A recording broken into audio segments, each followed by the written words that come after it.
भगवान शिव को नहीं मानते वो लोग, रामपाल वाले लोग, और जो है विष्णु भगवान को नहीं मानते। अभी बताता है भाई, अभी बताता है। श्री ब्रह्मा, श्री विष्णु, श्री शिव जी पूरे ब्रह्मांड के संचालक हैं। कबीर पंथी भी नहीं हो, उसने नया ही पंथ निकाला।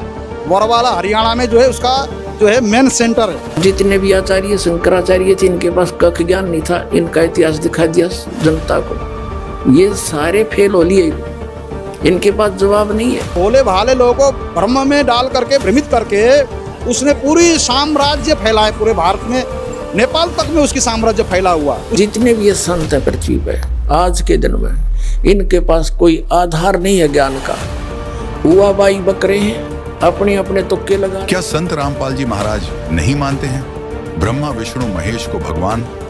आज इसी सवाल पर विस्तार से चर्चा करने के लिए हम आपके बीच कुछ आध्यात्मिक जानकारों के विचार लेकर आए हैं। इन आध्यात्मिक जानकारों में एक तरफ हैं शिवगिरी जी महाराज, वहीं दूसरी तरफ हैं संत रामपाल जी महाराज।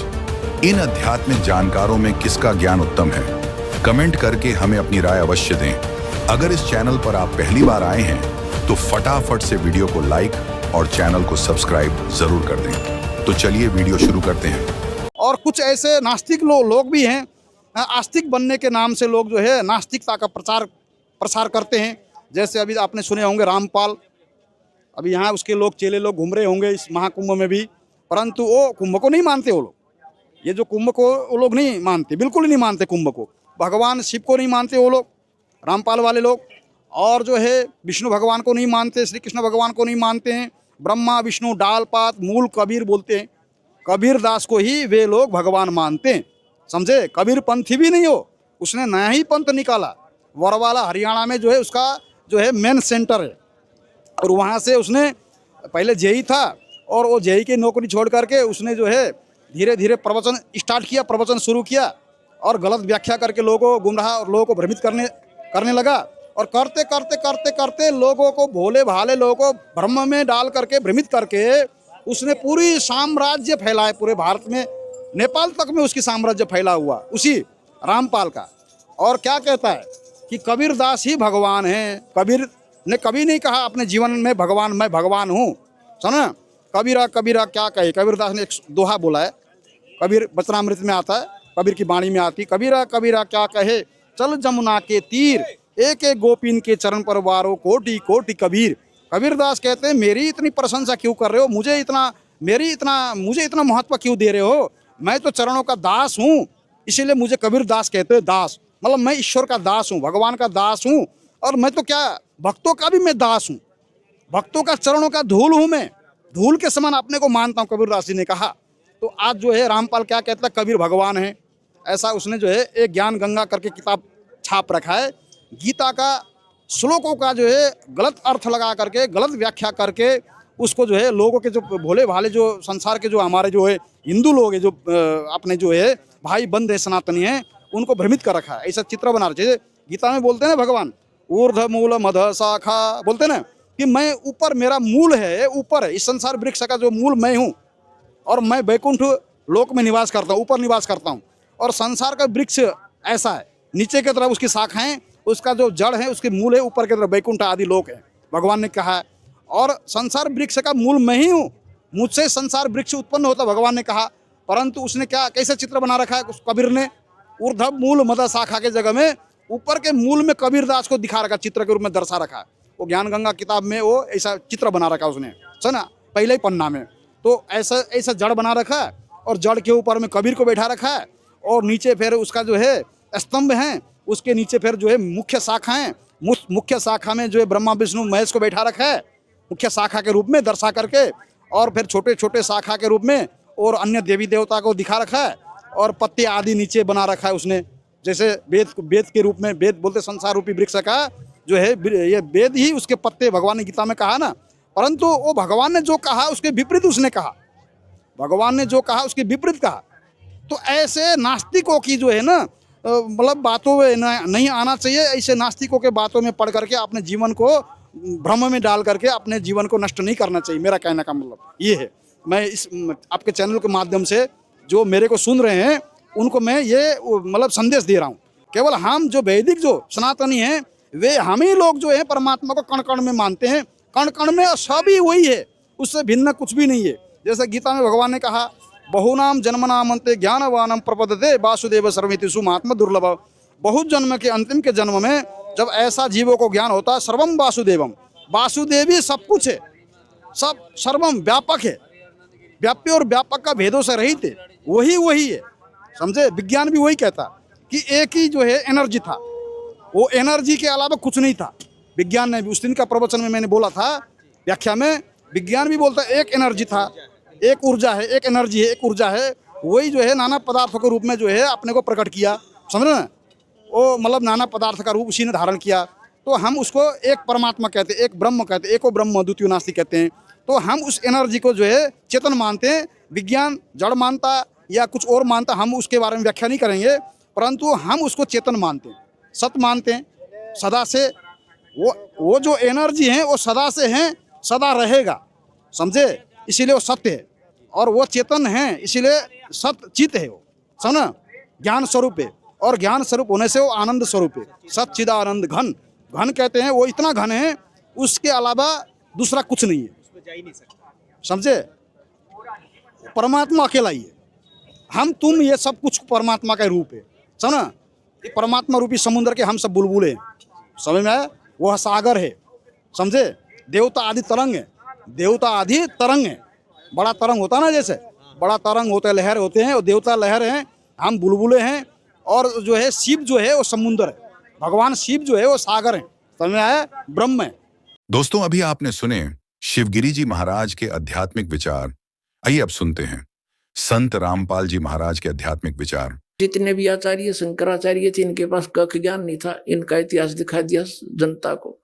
ये सारे फेल हो लिए, इनके पास जवाब नहीं है, तो जनता आज कोई पागल नहीं है। ये तीनों देवता, श्री ब्रह्मा, श्री विष्णु, श्री शिव जी, पूरे ब्रह्मांड के संचालक हैं। ब्रह्मा विष्णु महेश हमारे कोई दुश्मन नहीं है। कई कहते हैं कि आपके गुरु जी तो ब्रह्मा विष्णु महेश को छुड़वाते हैं। ब्रह्मा विष्णु महेश को हम छुड़वा सकते हैं? हम कोई बालक हैं? परमात्मा कबीर जी आदरणीय गरीबदास साहिब जी को सतलोक लेकर गए थे। वह सब सतिथि से परिचित करा कर, ब्रह्मा विष्णु महेश की सतिथि से परिचित करा कर वापस छोड़ दिया। उसके बाद उन्होंने कहा था, तीनों देवा कमल दल बसे, ये ब्रह्मा विष्णु महेश, प्रथम इनकी वंदना फिर सुन सतगुरु उपदेश। उन्होंने कहा था कि ये तीनों देवा कमल दल में बसते, हमारे कमलों में, इन दलों में अंदर रहते हैं, और प्रथम इनकी वंदना, ये मंत्र जो करते हैं, हम इनकी साधना करते हैं, और फिर सुन सतगुरु उपदेश, सतगुरु के ज्ञान को सुनो और उसका पूरा कंप्लीट कोर्स लो, तब ये बात बनेगी। अब ब्रह्मा विष्णु महेश हमारे कोई दुश्मन नहीं है। कई कहते हैं कि आपके गुरु जी तो ब्रह्मा विष्णु महेश को छुड़वाते हैं। ब्रह्मा विष्णु महेश को हम छुड़वा सकते हैं? हम कोई बालक हैं? अब जैसे ऊर्ध्व मूलम अधः शाखम, ऊपर को जड़ वाला, नीचे को तीनों गुण रूपी शाखा वाला, उल्टा लटका हुआ संसार रूपी वृक्ष है। अब इसमें क्या है? ऊपर को जड़ता पूर्ण परमात्मा, नीचे को तीनों गुण रूपी संसार रूपी वृक्ष की शाखा है। तो क्या कोई शाखा को काट देगा बुद्धिमान व्यक्ति?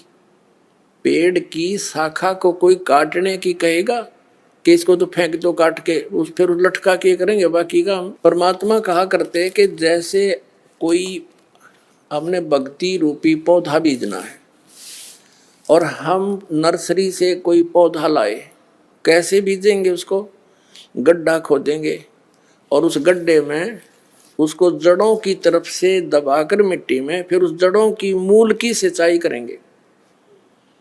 तो मूल की यानी जड़ की पूजा करेंगे हम, तो वो पौधा पेड़ बनेगा, उसकी टहनियाँ बड़ी बड़ी हो जाएंगी, तीनों गुण रूपी शाखा। तो उन शाखाओं का फल लगेगा, और फल के लिए हम सारा प्रोसेस अपना कर रहे हैं। फल प्राप्ति के लिए हम कर रहे हैं तो वो हमने तोड़ने नहीं होते, हमने ऐसे करना है अपनी way of worship according to the spiritual करना है, शास्त्रों के अनुसार करना। देखना ये समझ लो, हम एक पौधा लाए तो ये है बुद्धिमता। जड़ों को गमले में यानी मिट्टी में डाला, दबा दिया और पूजा शुरू कर दी सिंचाई। ये जड़ कबीर परमात्मा है इस संसार रूपी वृक्ष की। अब ये हमने जड़ों को पूजना है, इन ब्रह्मा विष्णु महेश की पूजा नहीं कर। हम क्या कर रहे हैं, ऐसे कर रहे हैं। ये बता बालका वाला काम कर रखे हमने, हंसी नहीं आवे। हम ऐसी पूजा कर रहे हैं, उल्टा काम कर लिया हमने। ब्रह्मा विष्णु महेश को हम इष्ट रूप में पूज रहे हैं, गमले में ला दिए ब्रह्मा विष्णु महेश और ये पूजा कर रहे हैं। तो कोई क्या कहेगा, समझदार व्यक्ति ने कहा सीधा कर ले इसने, और वो लड़े, हट जा दूर, खबरदार तूने क्या कर दिया। अब देखो जड़ छोड़ दी हमने, अब जड़ ऊपर रहेगी तो पौधा भक्ति रूपी पौधा सूख गया। ये यूजलेस है, शास्त्र विरुद्ध साधना है, ये उल्टा लट बीजा हुआ भक्ति रूपी पौधा। और हमने ऐसे करने को कहा तो इसमें इसकी पूजा करेंगे भगवान कबीर साहब की, फिर हमारे शास्त्र अनुकूल कर्म बनेंगे। शास्त्र अनुकूल संस्कार होने से ये फल ब्रह्मा विष्णु महेश ने देना हमारे को, क्योंकि यहाँ के ये प्रधान है, इबिन का फल लगेंगे। अब जैसे आप किसी फैक्ट्री मालिक की नौकरी कर रहे हो तो नौकरी उसकी कर रहे हो, आपकी हाजिरी लगकर तनख्वाह बनकर कैशियर के पास आती है, अकाउंटेंट के पास आती है।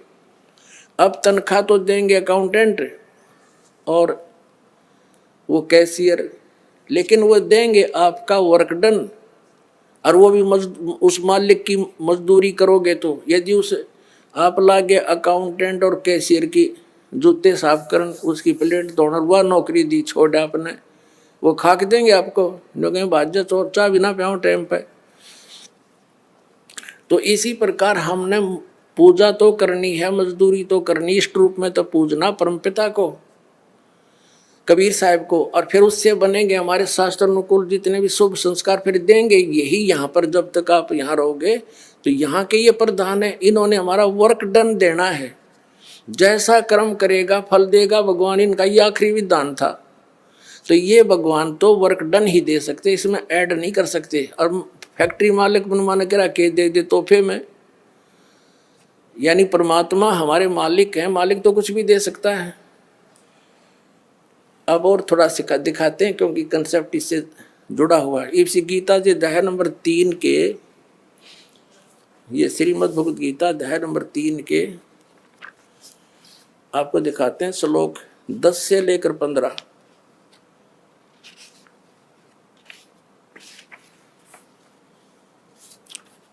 ये देखिएगा, श्रीमद् भगवद गीता अध्याय नंबर 3 के और श्लोक नंबर 10। प्रजापति ब्रह्मा ने कल्प के आदि में यज्ञ सहित प्रजाओं को रचकर कहा था, तुम लोग इस यज्ञ के द्वारा, यज्ञ माने धार्मिक अनुष्ठान, शास्त्र अनुकूल वृद्धि को प्राप्त हो। यह यज्ञ तुम लोगों को इच्छित भोग प्रदान करने वाली हो। 11वें में कहा है, यज्ञ के द्वारा देवताओं को उन्नत करो और वो देवता तुम लोगों को उन्नत करें। इस प्रकार निस्वार्थ भाव से एक दूसरे को उन्नत करते हुए तुम लोग कल्याण को प्राप्त हो जाओगे। 12वें में फिर कहा है, यज्ञ के द्वारा बढ़ाए गए देवता, बताओ देवता ने क्या हम पकड़ कर बढ़ावांगे, खींच कर बढ़ावांगे उन्हें। अब ये विधि बता रखी है कि शास्त्र अनुकूल साधना करने से, जड़ की पूजा करने से ये तीनों देवता रूपी शाखा बढ़ जाएंगी, बड़ी हो जाएंगी, फिर ये फल देंगे। देखिए, यज्ञ के द्वारा, शास्त्र अनुकूल साधना के द्वारा बढ़ाए हुए यानी बढ़े हुए देवता, ये तीनों शाखाएं तुम लोगों के बिना मांगे ही इच्छित भोग निश्चय देते रहेंगे। उन देवताओं को दिए हुए भोगों को जो पुरुष उनके बिना दिए स्वयं भोगता है वह चोर है।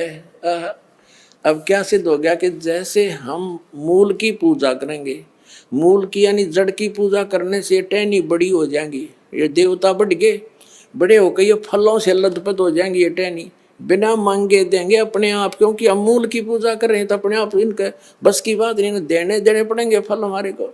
आगे देखो, और जो फिर कहते हैं धर्म दान नहीं करते तो वो तो चोर हैं, वो फिर स्वयं भोगता है बिना गुण को दिए, यानी बिना कुछ दान किए तो चोर है। 13वें में कहा है, यज्ञ से बचे हुए अन्न को खाने वाले श्रेष्ठ पुरुष सब पापों से मुक्त हो जाते हैं, और जो पापी लोग अपने शरीर पोषण के लिए ये अन्न पकाते हैं वे तो पाप ही खाते हैं। इसका कहने का भावार्थ ये है, अपने आत्माओं यहाँ पर इस सतलोक आश्रम बरवाला जिला हिसार हरियाणा में पूरे विश्व में एक ये स्थान है जहाँ शास्त्र अनुकूल साधना होती है।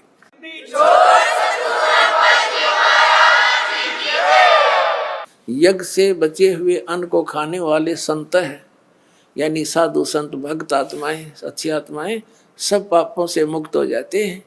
अब कहने का भाव ये है कि यहाँ पहले भगवान को भोग लगा के शेष बचे हुए अन्न को उसके बच्चों को वितरित किया जाता है, वो महापाप नाशक बन जाता है। तो यहाँ आओगे तो सारी साधना मिल लेगी आपने, तो सब पापों से मुक्त आप होगे, ज्ञान सुनोगे, धर्म यज्ञ, ज्ञान यज्ञ, प्रणाम यज्ञ, सारी यज्ञ सब साधना पूरा ट्रीटमेंट दिया जाएगा। फिर कहते हैं जो दान धर्म नहीं करते हो तो चोर हैं भगवान के, जिन हर की चोरी करी और गए राम गुण भूल, ते बिदना बागुल किए वो फिर झूले उल्टी झूल। कहते हैं जो जिन हर की चोरी करी, भगवान ने जो आपको दान दिया है धन आपके संस्कार में, उसको आगे दान जो नहीं करता वो तो चोर बताया भगवान का। तो फिर क्या बताते हैं देखिएगा आगे, इसमें निष्कर्ष निकल रहा है। 3रे अध्याय का हमने ये 13वां श्लोक पढ़ लिया।